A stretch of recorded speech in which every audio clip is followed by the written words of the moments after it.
ఇంద్రలోక భవనాన్ని ఈడ్చుకొచ్చి గదిలో మార్చి మళ్ళీ కట్టారో ఏమో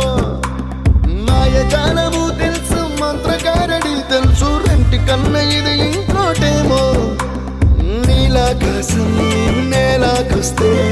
ఇట్టాగే ఉంటాదో ఏమో ఈ సంతోషం దాచాలంటే హృదయాలు ఓ వంద కావాలేమో ఇంతందంగా ఉంటుందా ఈ లోకం ఇన్నాళ్ళు ఈ మనసుకి తెలియాలేదే పాపం